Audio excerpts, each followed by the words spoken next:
ng Virgin Pepsi, Virgin Coke. Yan ang mga ininom namin noon. Pero ngayon hindi na Virgin Pepsi, kundi tinatagay namin Peps.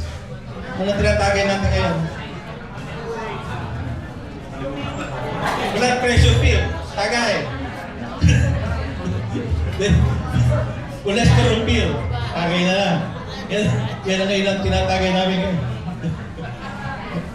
Miski ganito ang condition natin, Peps, nandito pa tayo. Meron sana ako ibibigay sa inyo na regalo, Peps. Okay lang ba ito?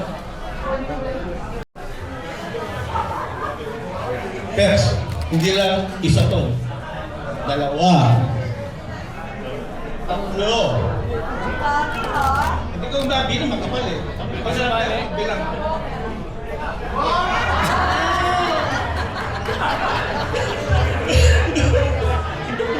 Peps, kailangan mo itong naitin sa Pilipinas.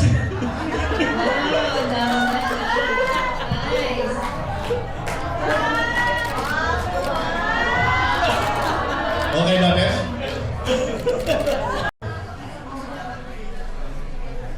Panahon na para magsaya. Forget mo na ang problema. Padance-dance para sumigla. Rock and roll hanggang umaga. Hindi.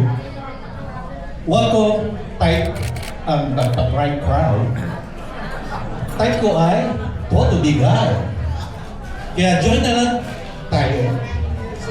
Let's have a good time. Happy birthday, Sergeant Royal Brion! Happy birthday to you. Happy birthday to you. Happy birthday, dear Roy Arbiol. Happy birthday to you. Tagay! Isa ko ito. Pinata ko ito. In case na nagano mo mapangasawa at dadalhin sa California. Thank you! Thank you, Tito Earl. Thank you for that heartfelt message. Napakaraming memories na nag-share nilang dalawa during their early times, diba? So, I think very close cousin to ni Daddy, no? Thank you also, no? Grabe, ang ganda nung gift ni Tito Earl. Sino ba yung may next birthday?